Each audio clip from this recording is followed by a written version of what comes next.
and welcome to the World Conference on Doping in Sport here in Johannesburg. Firstly, a warm welcome to all media who have joined us in Johannesburg, both international journalists and local media who are offering their strong support for this significant event. Welcome to our head table. On the far side, we have the WADA Director General, David Howman, and on the near side, WADA's President, John Fahey. This week marks the fourth edition of the World Conference on Doping in Sport, following on from Lausanne in '99, Copenhagen in 2003, and Madrid 4 years later. We are gathered this week, above all else, to witness the ratification of the World Anti-Doping Code and international standards. There will be much discussion about this, as well as advances made in anti-doping in sport in recent years in the coming days. Furthermore, on Friday, we will see the next WADA President and Vice President elected. But until then, and without further ado, I'd like to hand over the floor to John Fahey to tell us more about the objectives of this week. Well, thank you, Ben, and could I extend also that same welcome to each and every one of you, and thank you again for the interest you're showing in a particular issue which clearly is of paramount importance in the world of sport. This, I believe, is an exciting time in the progress in the life of the anti-doping fight. We've got 3 days dedicated to looking at just how we can make this fight more effective. That is the culmination of looking, I should hasten to add. The process of reviewing the code started some 2 years ago, and in that 2-year period, the collaborative and consultative approach has involved well in excess of 300 extensive submissions being made in writing. Some suggested 4,000 changes to the code as it presently stands, some of substance, some of just words and other things that make the meaning a little clearer. All, though, together that have been picked up in the course of 4 versions, draft versions of the code, have been together brought us to a point where I believe the weaponry available at the conclusion of this week for that fight will be far greater than before. As Ben said, there is an opportunity for a number of submissions to be made by the constituency of the anti-doping community, consisting of governments and sport, and you will listen to those in the days ahead. In addition, we have our own executive committee meeting, one this afternoon, another one on Friday morning.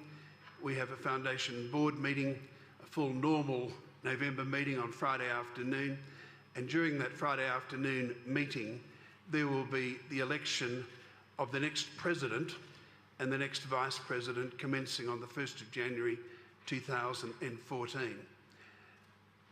The other matters that will be dealt with by the Executive Committee that will be of interest to you is that there will be, of course, an adoption of the revised World Anti-Doping Code by way of recommendation ultimately to the Foundation Board, who in turn will adopt whatever form that might be after the next few days of discussion. The same applies to the 4 international standards.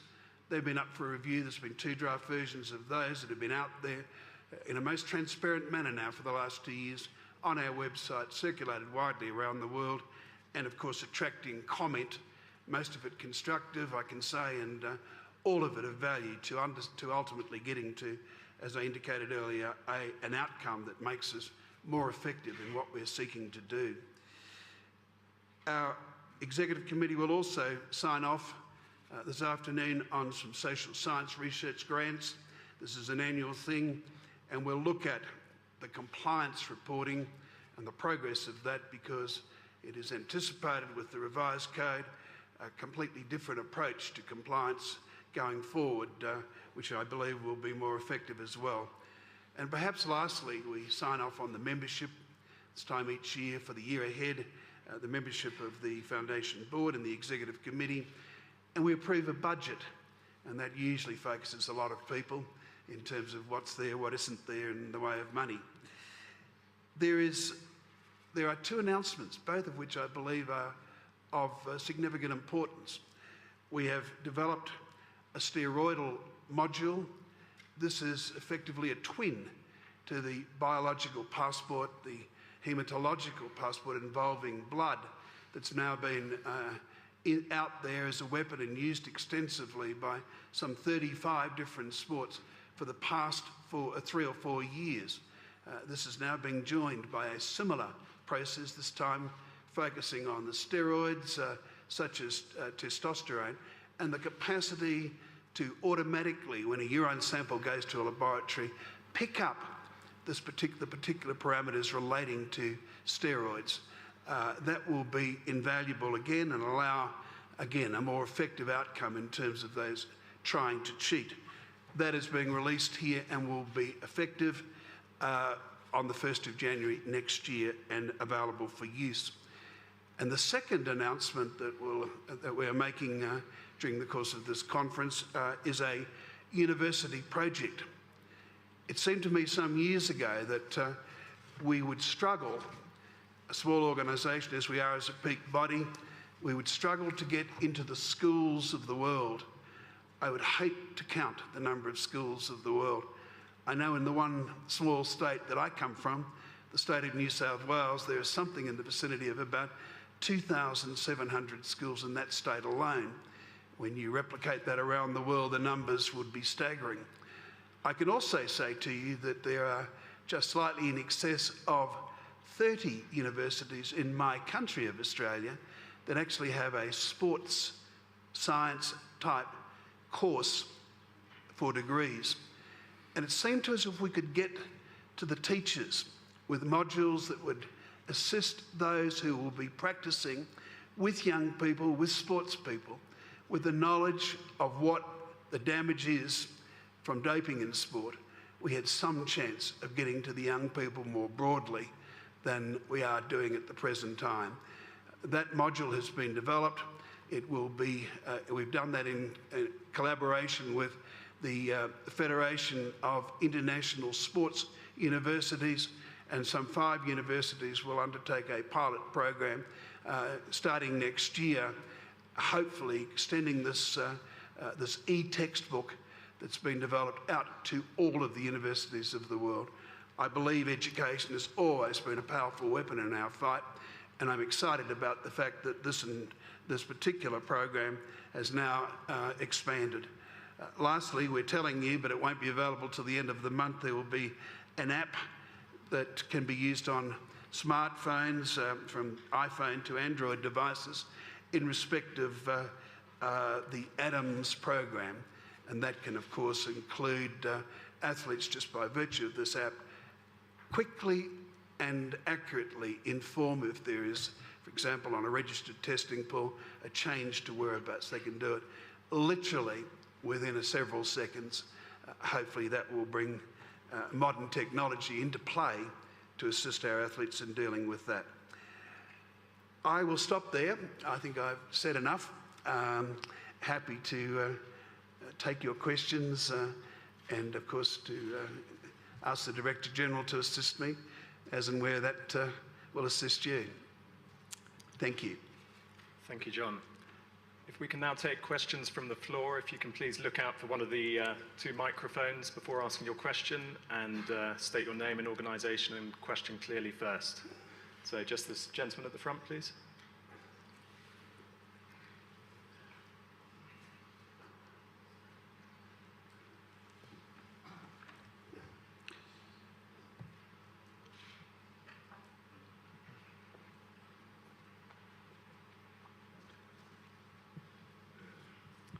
Hi there, Gerald Emery from the Associated Press. Wondering, President, and maybe David as well, two issues that have become quite interesting from a news point of view have been Jamaica and Kenya. While understanding the restrictions of your commenting on some of that, can you tell us what you plan to achieve with regard to those 2 particular countries during this week, considering some concerns over them? Thank you.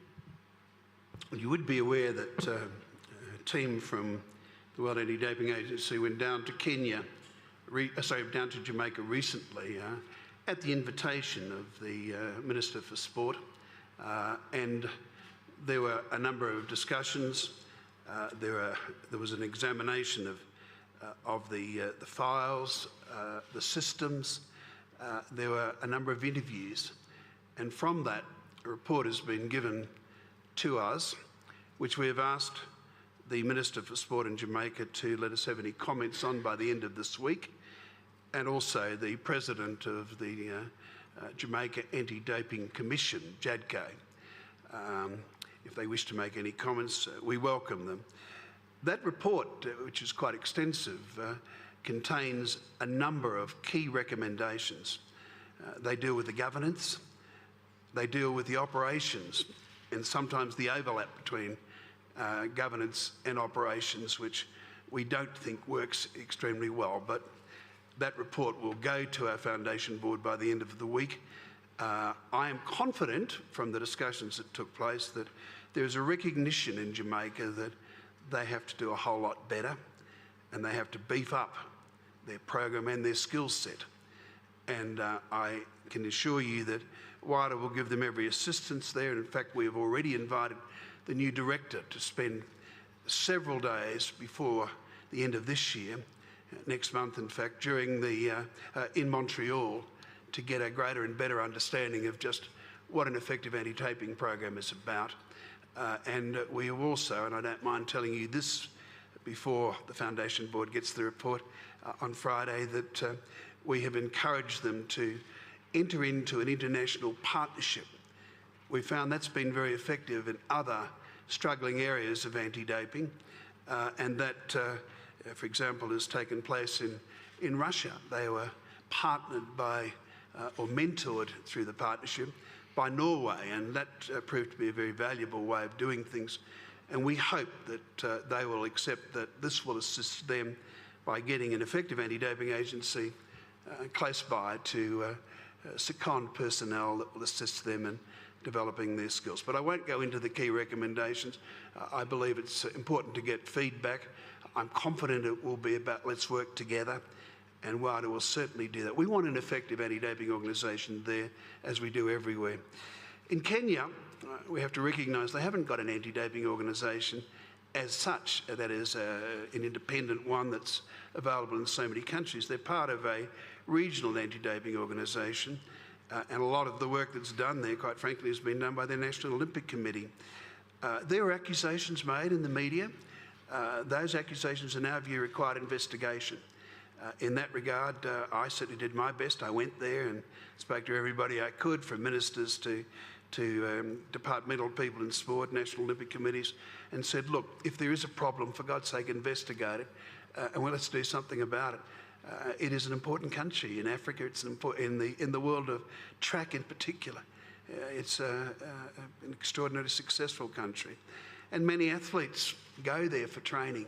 So there needs to be effective anti-doping programs that are there to ensure that it's about, again, the clean athletes. Unfortunately, despite the assurances, that investigation has not taken place. What is this week going to add to both countries? Let me say this, in the context of investigative powers, one of the good things that I believe will come out of the revised code is that there will be that emphasis given to investigation, and it will be clearly written into the code, and it will also give WADA the power to investigate as and where an investigation is warranted. Not that we may necessarily do that ourselves, but we have the power to arrange for it to be done. And at the moment, we rely upon goodwill. We are about sport, and we rely on those that are in our code to do what is right. Ultimately, all we can do is report on the compliance or non-compliance. That is a sort of last resort. We want to try and get it right. If that comes to that, well, that's what it'll come to. But this investigative power, which I believe is one of the changes that will increase our capacity to be effective in the future, I believe will be there by Friday afternoon when the code's signed off on. Next question, please.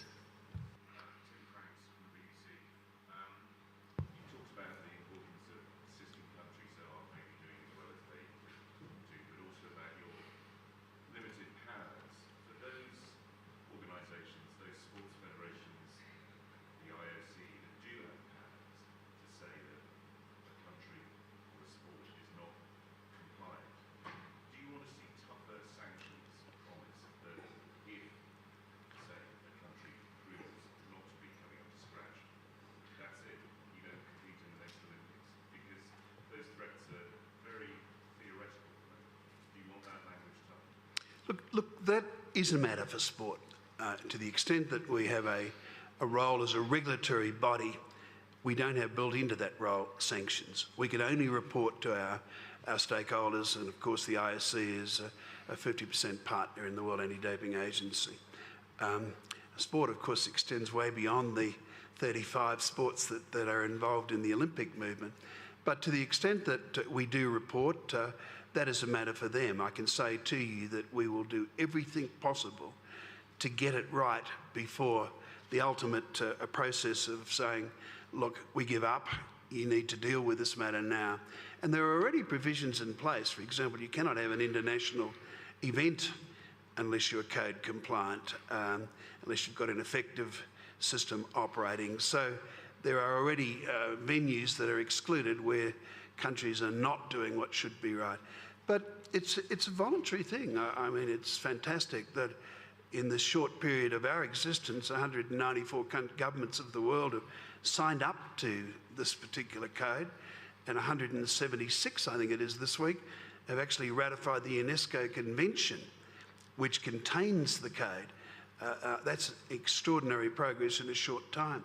But to the point that we bring everybody up to a better standard, we can all do more. And WADA, I assure you, whilst being a regulator, will do everything in our power, everything that is possible to make an effective program work in whatever the country. But we haven't ignored that some countries have let us down or let the clean sportsmen and women of the world down, and we'll continue to agitate that. And as I've indicated, I'm confident the investigative powers that we'll receive here this week, which will go into the revised code, will make WADA more effective in dealing with those who have dropped the ball in the future.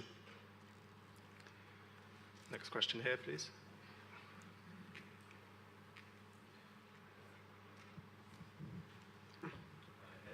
From around the rings.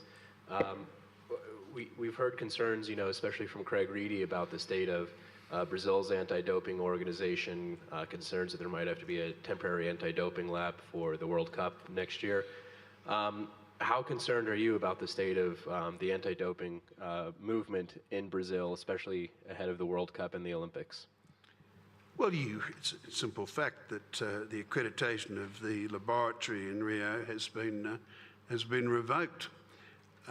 They have the capacity to come back in, but the revocation was the last resort, and we do have that power when it comes to the standards that are necessary to again ensure that athletes can give their samples with absolute confidence that if they're cheating, they'll be found. If they're not cheating, they won't be found doing something that they haven't done. Again, that's what it's about. Brazil, or Rio, didn't measure up there, and ultimately on the recommendation of the executive committee, the laboratory's accreditation was revoked. We will work with them through our science team to get that back. I don't think it's going to happen in a hurry. It is almost certain it will not happen before the World Football Cup next year. But FIFA, as an event organiser, will make arrangements to ensure that their anti-doping program is still effective. Clearly that will involve using another laboratory, and there's a transportation challenge there, but it's not an insurmountable challenge.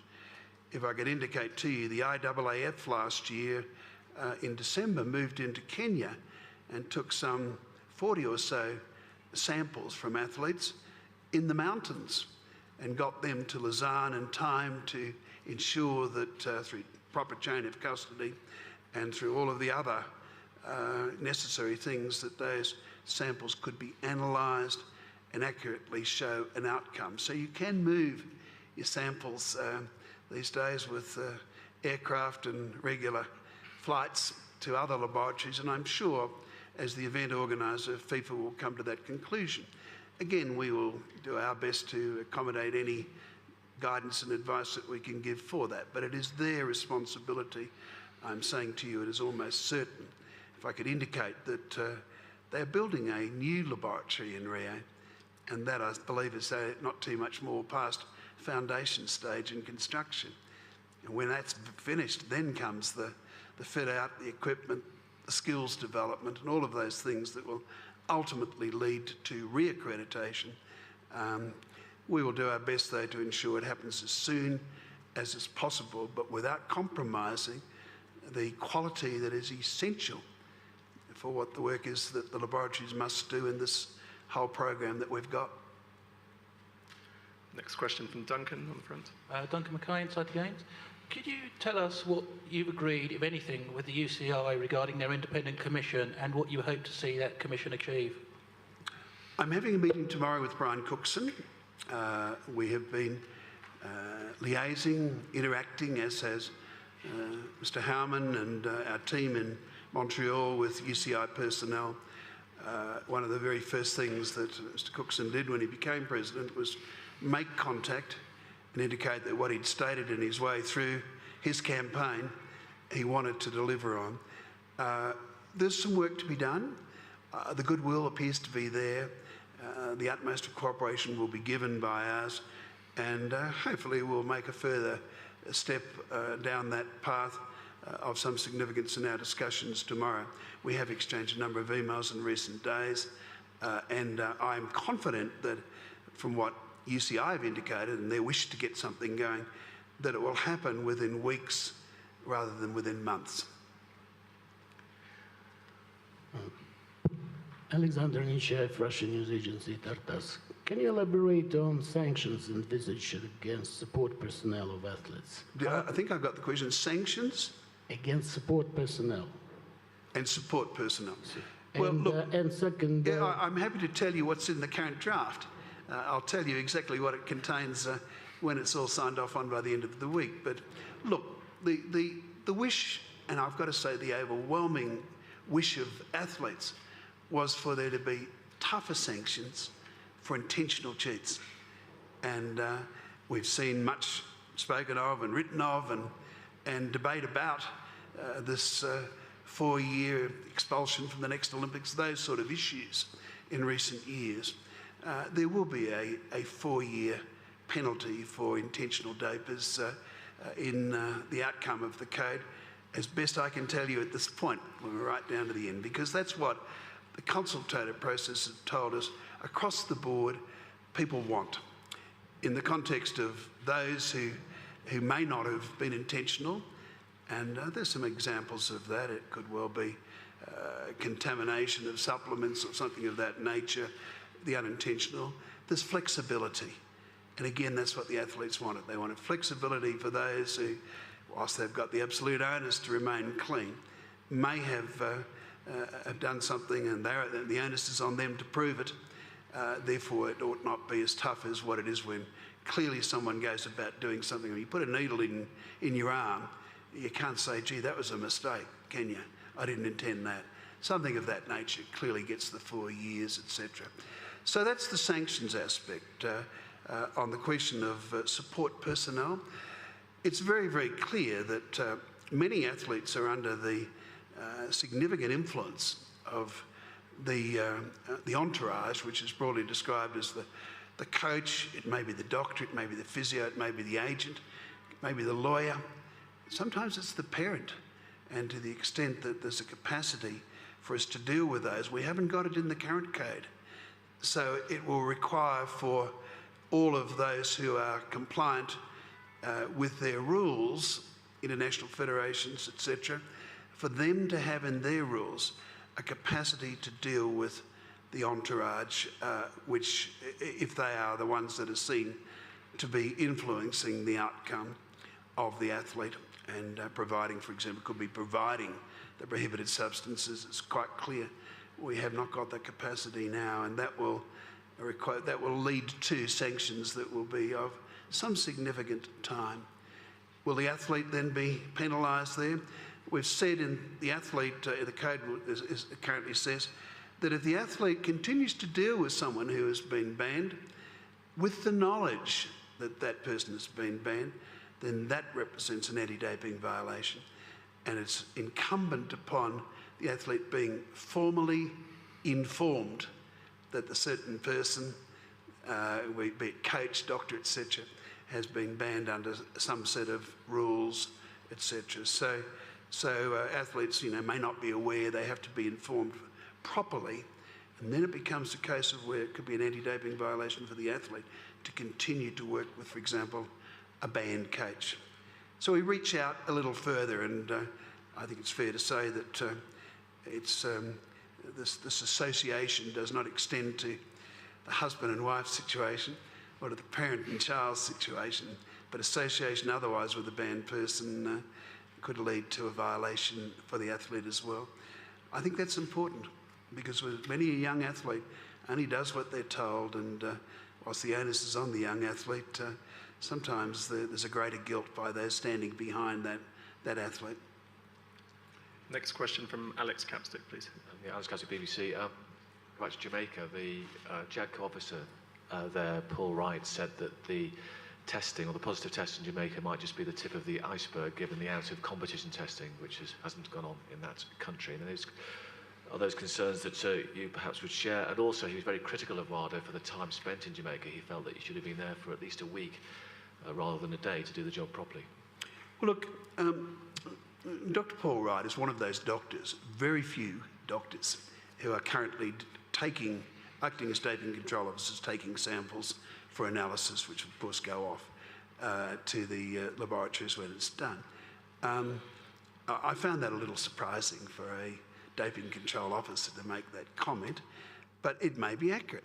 I can say to you that there are a number of aspects about the program generally, the efficacy of it, the extent of it, and the structure under which it operates, that are part of those recommendations which I prefer not to talk about today. Firstly, there's a courtesy I believe I must give to my board, and I certainly must wait before I inform my board to see if there's any feedback from the report that's been given to Jamaica.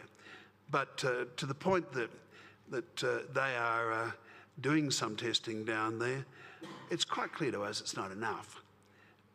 Whether or not there's a greater problem in Jamaica or not, I'm not sure I have the evidence to suggest that, and I suspect I'm not sure Dr. Wright does any more than I do. But let's wait a little bit longer too. I'm happy to be more fulsome at the end of the week on that issue, but I want to go through the proper processes before I go into the detail of those recommendations. A supplementary, are you saying? I'm sorry, I can't hear you now. Yeah. WADA only spent a day, I think, in Jamaica, or a day and a half. He felt that you should be there No, look, at least a week. We've been going down there for years. And if I could say to you, we've given them significant assistance in the past. They dropped the ball. It's clear, and it was clear from the complaint of the former director of anti-doping there, that there was a problem. And it was in that context that we believe we had to move again. I can say to you that there were 2 full days done by 3 senior people, including our director responsible for compliance, very seasoned operators from our management team. They came back with the information, the interviews they did. They collated the documentation that they took copies of. They interviewed people, including, dare I say it, Dr. Wright. He gave his input to this team that were there as well. They would have spent there as long as was necessary. They spent what they felt was sufficient time to understand the issues and to come back and collate the report, which is now, as I've indicated to you, been given to me, will be given at the end of the week to our board, and has been given to comment to Jamaica. So I don't go with that. I believe that these professional people have got over the issues. They were fairly well known to us, how they were going over a long period of time. We knew a lot before we got there. We know a lot about Jamaica from years gone by as well, because this isn't our first trip down to Jamaica. But we regard it as an important country, and I mean, why? We know how good the athletes are, in particularly track, and in that regard, we haven't ignored them, and we trust going forward that they will see that they need to do more, and I'm confident they will. Next question. In Rumsby from the Daily Telegraph. A couple of questions. Just on the steroid passport, first of all, has that been ratified completely now, or do you still need to get that agreed via EXCO? And also on Lance Armstrong, I'm wondering if you've seen his most recent comments. What do you think of them? Do you think that WADA has any obligation to reach out to him now And would you be able to stomach him having his ban wiped out in exchange for full cooperation with the UCI Commission? Well, firstly, let me say about the steroid passport that I've announced today. Some work was done on this site several years ago, but the blood passport seemed to overtake it in the context of the work that was done. But no, it's now all set to run, and it effectively works through this process of urine samples that will, under the Anti-Doping Administration and Management System, which is has the anagram ADAMS. When a urine sample goes through from now on onto that system, it will start to develop parameters in respect of steroids, and that includes things, as I indicated earlier, like testosterone. So that will all be available and start to operate almost automatically with urine samples from the 1st of January next year. And what it does is you track those parameters with the tests that are done, this time urine. If it does show there's some variables there, that highlights the need to perhaps do some focus testing.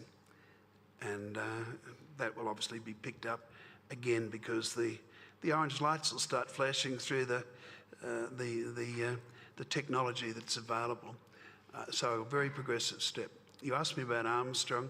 Look, as far as I'm concerned, it's done and dusted. Armstrong did what he did. We all know what that is. He did not cooperate. He did not defend the charges that USADA put out there last year. And he was dealt with in a proper process, and the reasoned decision that was released by USADA, to me, was irrefutable. Now, does he wish to come good and indicate to the world, you know, what he knows? Not just about himself, perhaps, maybe about others. I don't know. I don't know what's behind there.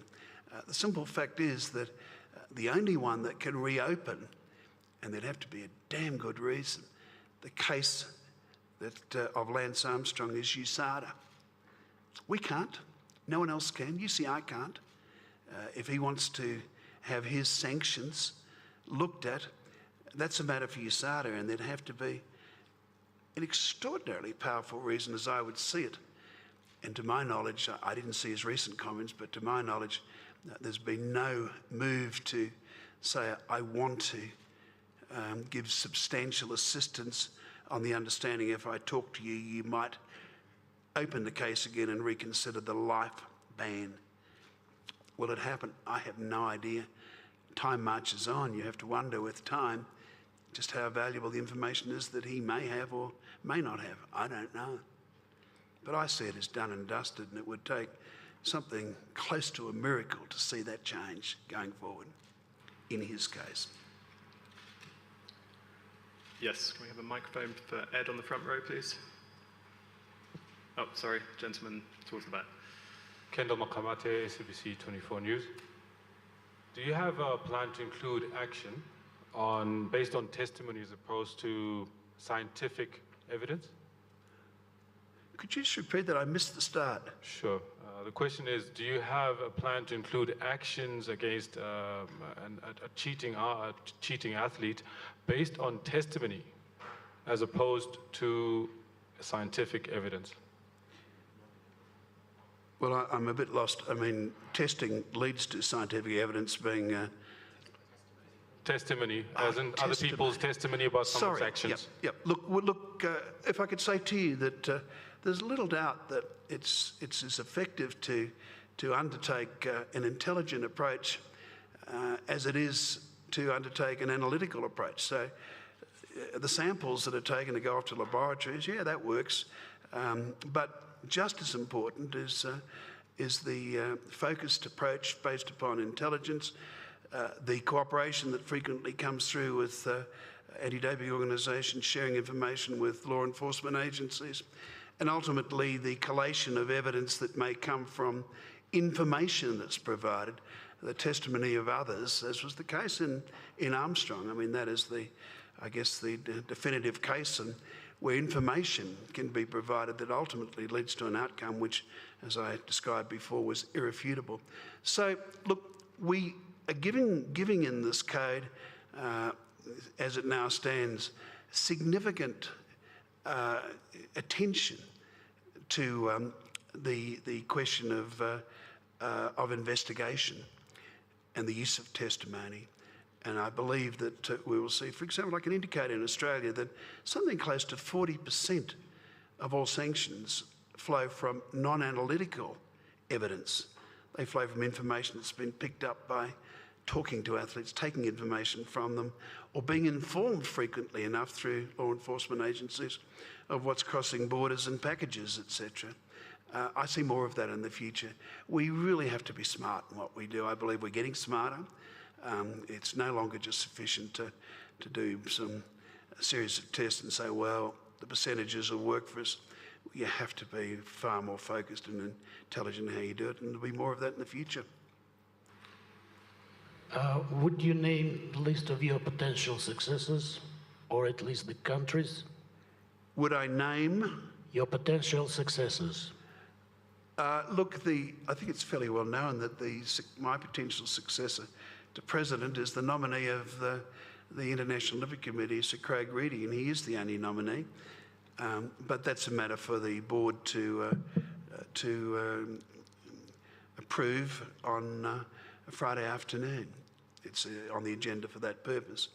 And the Vice President who will represent government going forward is Dr. Stafili. He spent a number of years on our board, but left us a couple of years ago. I'm delighted he's coming back because he was a great contributor. So he's the only nomination for Vice President. So I can't imagine there'll be any hiccups in that, but nevertheless, it's the board's decision, and I'm just simply saying to you what I think you already know, but I will talk more about that on Friday afternoon when it actually comes to pass. Next question from Ed Wheeler, please.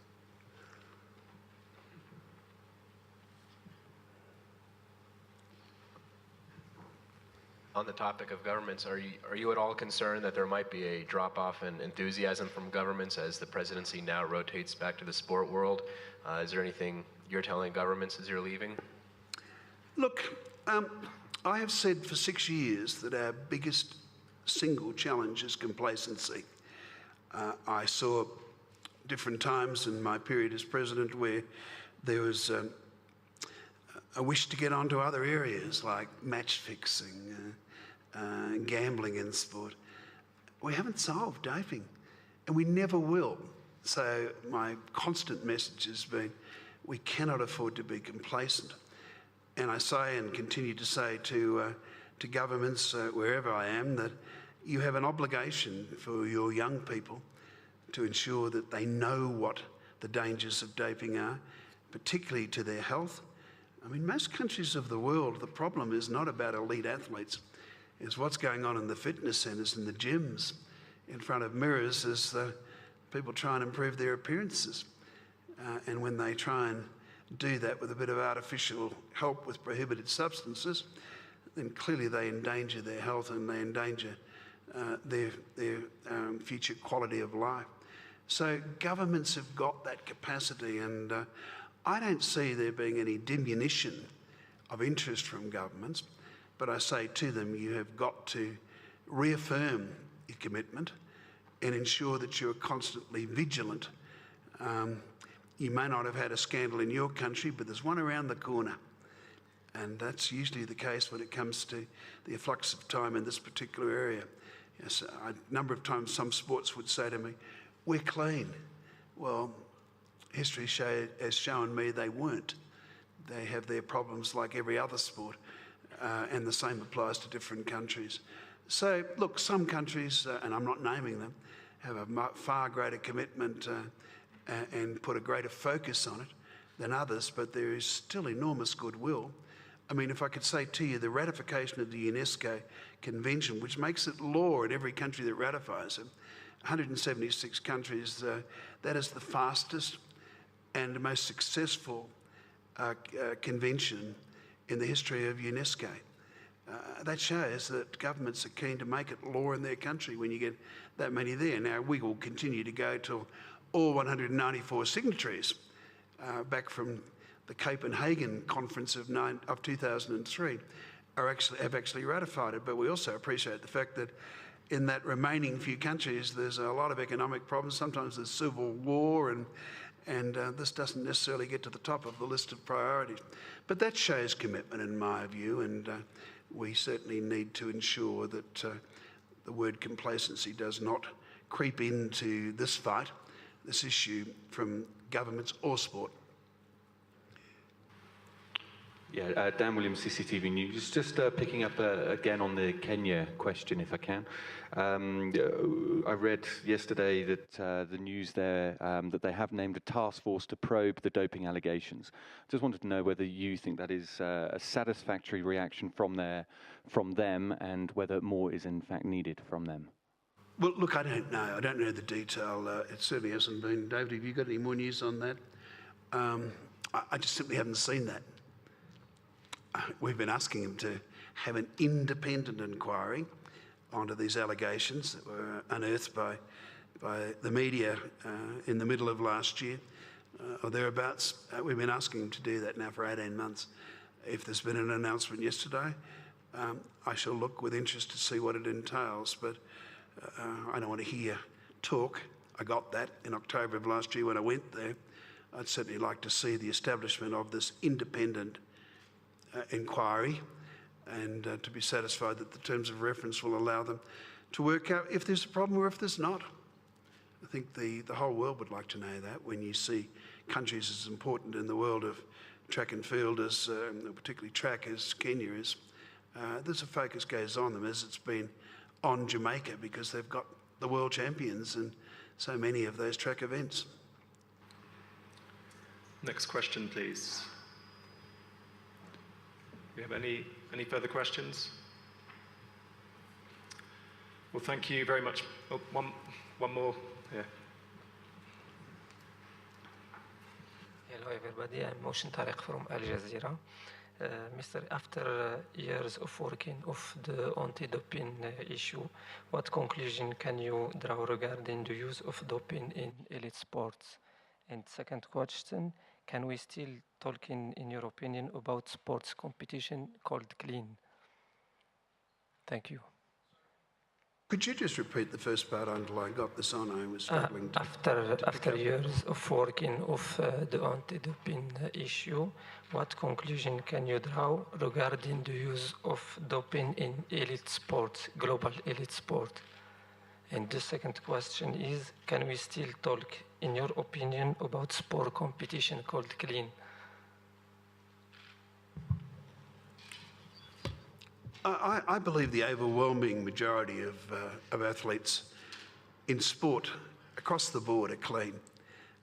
Yes, we get examples of cheats in elite sport.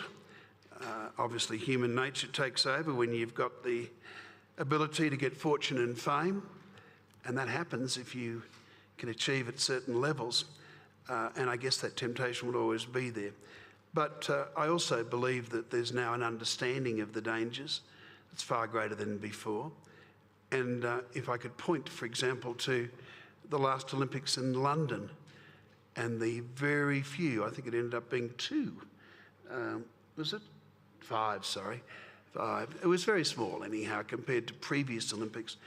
And it seems to me that, to quote my Director General's words, only the dopey dopers would cheat in an event like the Olympics, because you just know they're going to be picked up if they succeed. So no medals are going to go to anyone that's doping during the event, at least.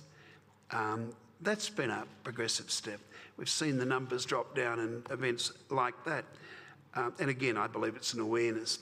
But look, will we eliminate it? I've always said we never will, because of, again, human nature and the temptation which cannot and sometimes be overcome by individuals. We have to keep working at that, though. I also believe we're more effective in catching them now, and that the number of cheaters overall is less. Are we catching them all? No. No, we're not. In fact, I believe we're not catching enough.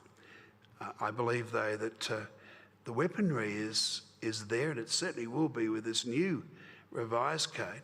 It's really how you implement it, how you actually take hold of the code itself and develop your program and the commitment you give to that. If you give the commitment, and sometimes it costs more money than you might have reasonably be able to get a hold of, and all of these things cost money. But nevertheless, I believe there's no point saying that we can't do it. I believe we can, and I believe we can do it far more effective now than we ever have been able to do it before, and that'll only get better with a revised code. Let's hope the commitment remains, and it's conferences like this where I believe there is a reaffirmation of the problem that needs to be addressed, and a recommitment, and I'm hoping we'll see that come out of this next 3 or 4 days. Ben. Hi.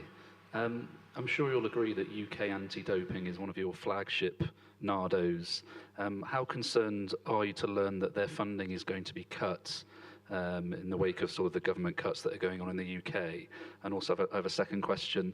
In the WADA draft codes, in the first 2 drafts, we had mention of cocaine and cannabis perhaps having more lenient sanctions with an emphasis on rehabilitation. That was removed from draft 3 and looks like it's now not going to get in at all. Can you just talk us through why that was removed, what the process was for that, for the removal, and also you're being challenged legally on that front by the players' federations? Look, I won't today. I just feel to go into the detail when we've got three days of debate, and no doubt people making interventions on these things. I don't want to preempt what people might want to say about that, just as you've said something on it now.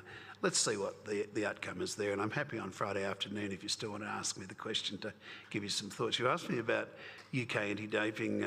I'd probably suggest to you should talk to Andy Parkinson or David Kenworthy, the chairman of UK anti-doping. They'll both be here, or no doubt are here already today.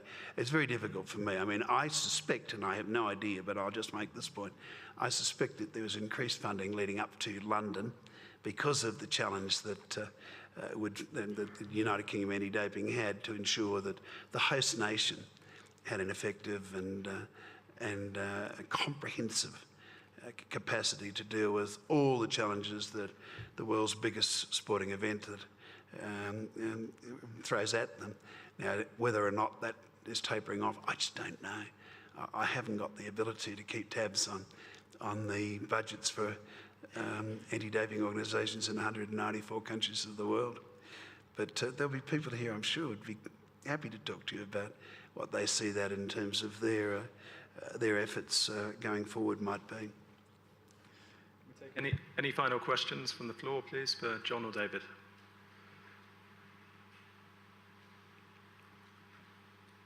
Okay, well, thank you very much for attending, everyone, and thank you to John and David again. Wish you a very successful week, and if you have any questions, please feel free to come and find me or one of the communications team. Thank you and good afternoon.